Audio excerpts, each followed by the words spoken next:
everyone, and welcome to the Cinematic Schematic, the official podcast on cinematropolis.com, your home to thoughtful conversations on film.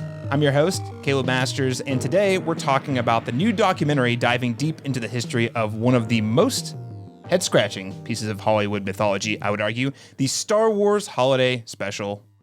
And the documentary is titled A Disturbance in the Force, How the Star Wars Holiday Special Happened. We're going to kick things off by talking with the director about what interested him in this specific behind-the-scenes story before taking a look at how he managed to piece together these unique behind-the-scenes insights about the, again, mythological, I would argue, TV special. And then we'll close out the show by learning a little bit more about when you can watch A Disturbance in the Force at deadCenter and also beyond. So let's get to the film. In 1978, Lucasfilm made a huge mistake. They prefer we all forget. The Star Wars Holiday Special. Lucasfilm is still saying, Martin, we shouldn't talk about that. Nobody is allowed to mention this. No, you don't remember? It is so bad, it's not good. You have to see the Star Wars Holiday Special to believe it. The Emperor said we can't show the special in this trailer. But rest assured, you will see all the clips you can handle in the documentary film, A Disturbance in the Force. The Star Wars Holiday Special is sort of like the holy grail. I wanted to see this more than I wanted to live. We're starving as fans for anything Star Wars. So funny and so stupid at the same time. We have seen something that we weren't supposed to see. How did this happen?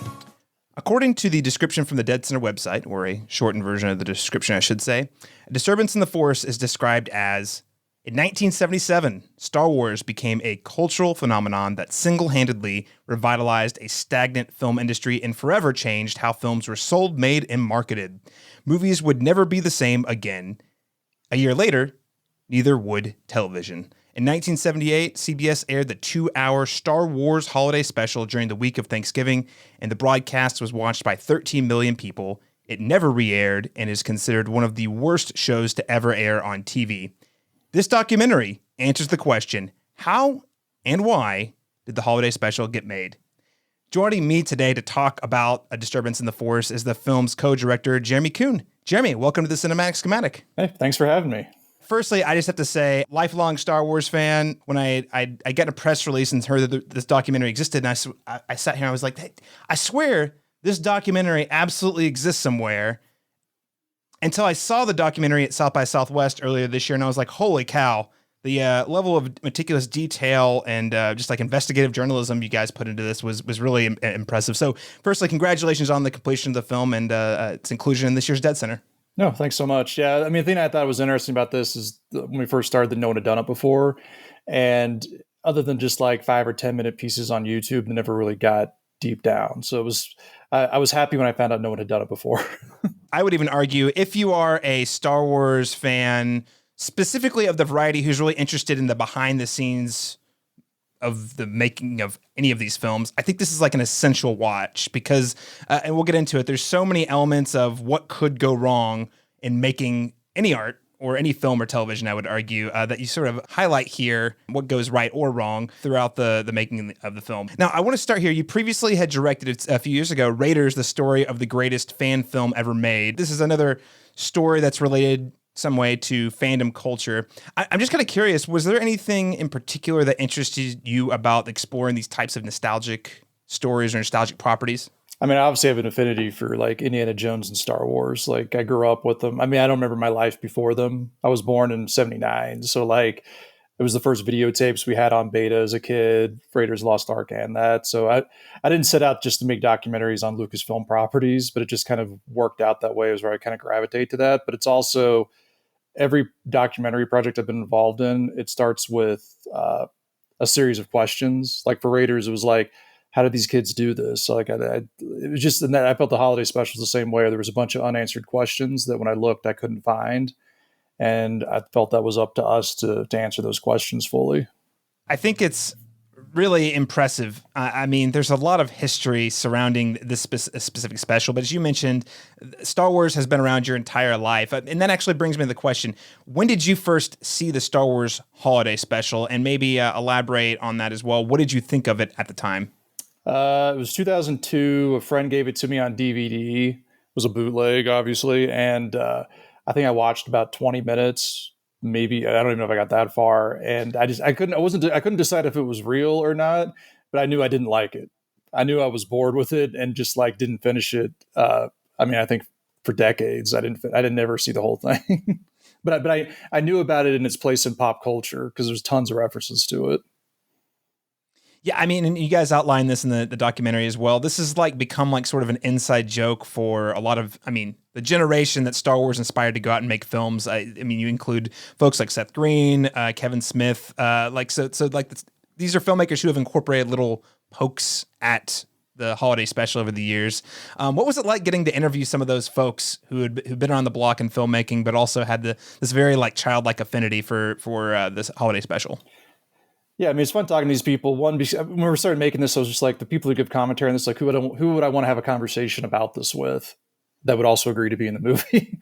But yeah, like Seth was just totally, Seth's the next best thing to like interviewing George Lucas. So he has like firsthand accounts of talking to George about it and was willing to relay what he had talked to him about. But the thing I found most interesting about this process from like fans, whether they be celebrities or not, is that basically when we asked, they're like, what can we do to help? Everyone's been like totally supportive. The fan community is really, it's a good group of people. Like there's not all, there's like toxic fandom sometimes and stuff, but like on this, everyone we've kind of contact with has been amazing. Yeah, I think that speaks to just the positive power fandoms can have when they bond together over certain pieces of pop culture. Now, I want to get further into that, but first, I just want to, perhaps for some of our younger listeners, or maybe some who are more casual Star Wars fan, I know in the year 2023, it's kind of hard for any of us to consider a reality in which Star Wars isn't everywhere. Yeah. But like in 1978, this was a year after the original Star Wars film had opened in theaters. Things were a little bit different. Could you walk me through maybe what made the specific time between the release of the original Star Wars in 1997 and The Empire Strikes Back in 1980? What made this such an experimental part of the franchise history? Yeah, I guess my position would be it's not that experimental if you're looking at the time, because the other thing we cover in the film is just what 70s TV's like, and not having grown up with that, I had no idea how bad it was. So, as bad as people say the Star Wars special is in the context of what was being made on at the time, like Howard Cosell had a variety TV show. Basically, if you were a celebrity, you got a TV show that was variety, and it didn't matter if you couldn't sing or dance, you just had to be famous. So that was kind of like the baseline for a lot of TV shows. So the Star Wars making this move was not that abnormal, but like, if you view it as like marketing, that's basically what this was. It was to kind of, there's 3 years until Empire's coming out, and this is a way it was the first Christmas, the toys are going to be available, and this was a way to kind of market that. And the goal was to keep Star Wars alive in the public eye. So, in that context, it's not, even though it's jarring to watch today, at the time, I don't think it was as much. It's super funny just to see, before there was a huge mythology or anything, like it was talk shows with stormtroopers and, all these weird, bizarre variety shows kind of riffing on Star Wars. Now, I'm curious, with this special being made so long ago, how did you track down and find some of the behind the scenes talent all these years later? Because a lot of them, I know everyone knows the movie stars from Star Wars who appear in the special, but most of the people who worked really hard on this were not well known. Was it tricky to track these folks down and talk to them about the film? Yeah, so the thing that made this a lot easier process, so my co-director Steve Kozak, his dad was Bob Hope's producer and agent for like decades. So Steve had started on this before I got involved, and he was family. So all these variety shows, especially there was Smith Hemian was a big production company. It was the same cameramen, it was the same crew that worked on a bunch of these.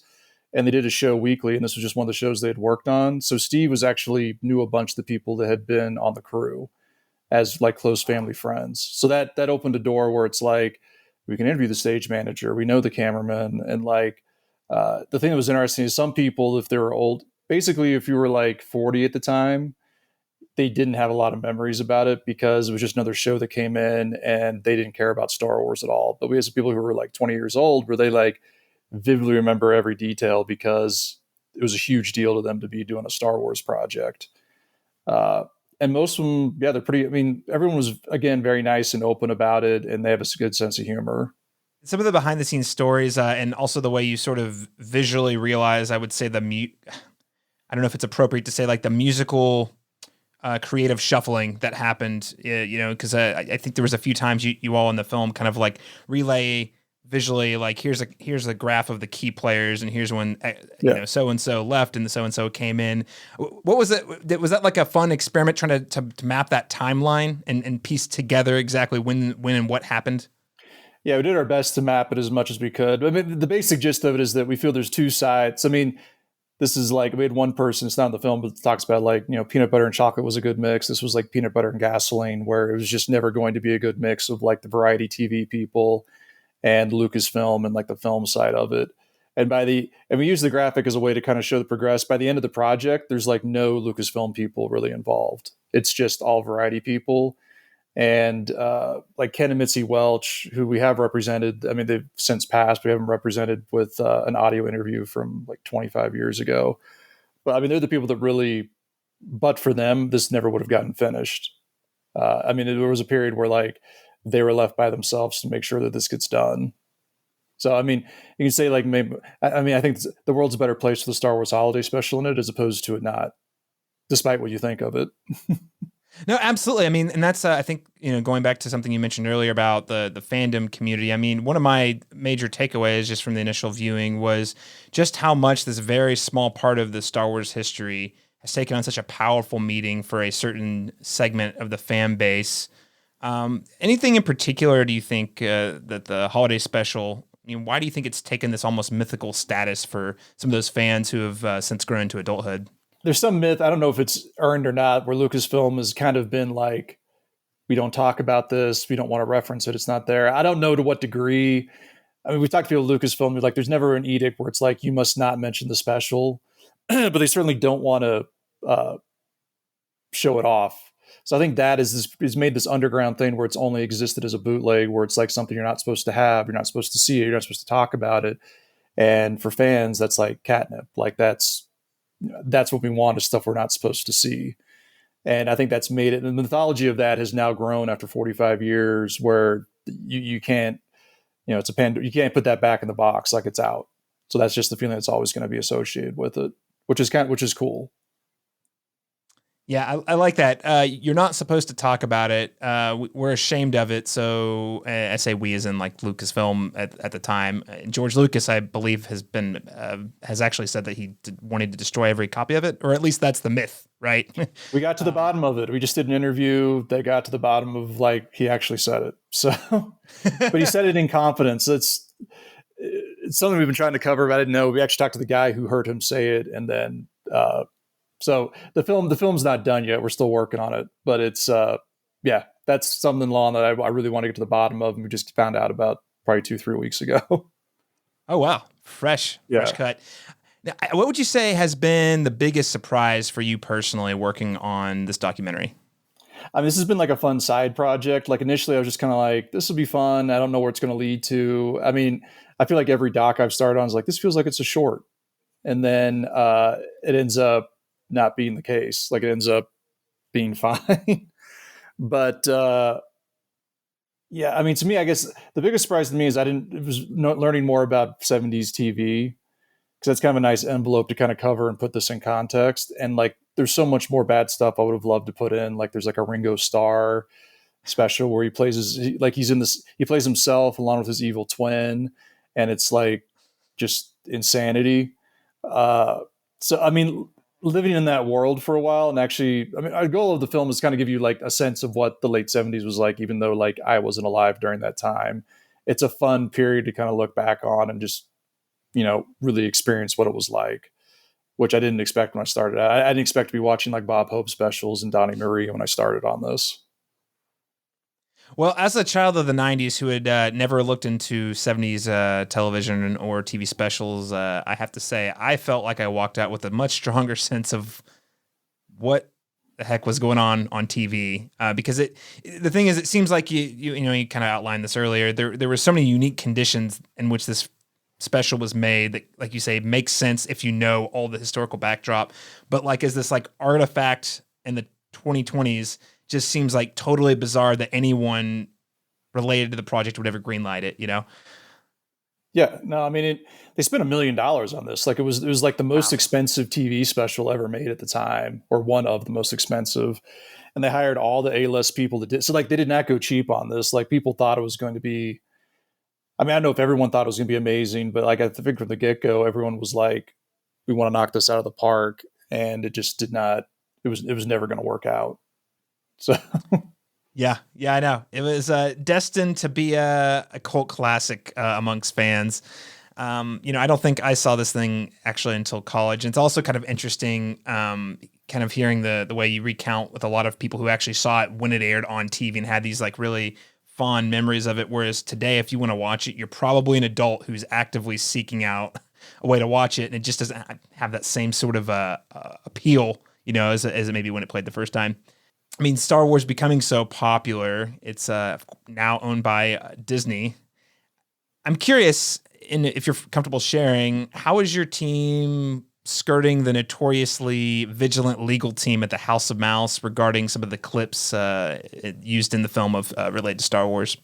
Yeah, I mean, so we went through like a whole legal review to make sure everything is buttoned up on fair use. So, I mean, that's the cool thing about documentaries is if you hit certain protocols and treat it properly, you don't have to get permission for it, or at least you're covered. And, we've gone through a fairly legal thorough process to kind of vet everything out and make sure people are commenting on things and that it's not just that repurposing it. And it's easy in a documentary because we're basically commenting on all this is just, it's like a historical artifact kind of looking back on it. So it's, our goal is to kind of have it be, hopefully more enjoyable than what, like you're watching the special by itself out of context. I actually don't find very enjoyable. I don't know. So there's some people who do claim that, but to be able to watch it down and have people commenting on it and like putting it in context and things like that, I feel it's a much more enjoyable experience for the average person. Yeah, I know. I agree. I would much rather watch your documentary a second and a third time before I have to watch the holiday special again one time. Even though I do find it really fascinating. We'll start to wrap up here. Quick question: do you know if George Lucas knows this documentary is being made? I have no idea. I don't even know if you know that I made Raiders, so I don't know. I mean, he's occupied doing his own thing. I'm just curious, if word gets around. Yeah, I talked to Spielberg about Raiders briefly, and he was supportive, but didn't want to do an interview. But because it felt it was too self-reflexive. But say what you want about Lucas. I mean, he is a pioneer, and I actually don't think he cares about any of this. Frankly, I think he's just kind of like doesn't want to be bothered about things he doesn't care about, and this is probably one of those. But it would be awesome to know what he thought. It would be fun. Yeah. Absolutely. Yeah, I mean, the thing about this process too, I felt was that I have way more empathy for Lucas that I did not expect. I guess if we go back to the surprising question, that's the thing I didn't expect. So when I started this, I was just like, Lucas is such a jerk. He should just own this, release it, fans should see it. And now I understand his position a lot more, where he was like 33, I think, when he made Star Wars. It's the biggest thing in the world. He's trying to like get his company off the ground. He's making like the sequel to the biggest film of all time, and then they're pushing him to do these marketing opportunities, of which the holiday special is. So it's not like of his list of like importance, like I don't know if this made the top 10. And then to have this constantly be kind of referenced to him, and he wasn't as involved as people think, I could see why it would be annoying. Yeah, it's like the nuisance that just won't go away. Which makes it all the better itch to scratch. That's the magic of it. So. Absolutely. Well, hey, people at dCFF23 or at any film festival they see the film, credits start to roll. What do you hope they take away? What do you hope is like one or two things they take away from A Disturbance in the Force? We made the film to have a good time. Like we have no agenda. There's no politics. It's for everybody. It's just like we even made it for like, the thing that was surprising to me too also is the people who aren't Star Wars fans have really liked the movie because it feels like this time capsule of the 70s to them, which wasn't something we didn't expect. So, even if you're not a huge Star Wars fan, the idea is that you could still sit down and enjoy it if a Star Wars fan does drag you to it. But it's, we just want to have people have a good time and lots of laughs. That's like our only takeaway. We don't have any kind of greater agenda beyond that. Well, I, for one, found this whole thing to be very educational. Again, having grown up a couple decades after the 70s. Hey, this has been a lot of fun. Jeremy, thanks so much for your time today. Where can listeners keep up with you and Disturbance in the Forest online? So your website, it's holiday special doc.com. That's where we'll update stuff. We're also on Facebook and Twitter. I think our handle's it's SWHS, so Star Wars Holiday Special Doc has been our handle, I think, on both those. But yeah, check out the website and stuff, and we should have, we're hoping to release the film later this fall.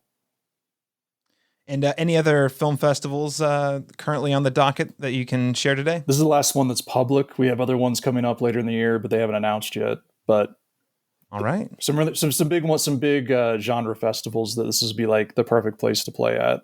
So excellent news. Well, listeners, make sure to check out the website for future updates. Jeremy, thanks so much for your time today. No, thanks for having me. It was great. And listeners, again, for those of you attending deadCenter, this will play on Saturday, June 10th at 3 p.m. at the Harkins Bricktown Auditorium 11, with an encore screening scheduled for Sunday, June 11th at 5:30 p.m.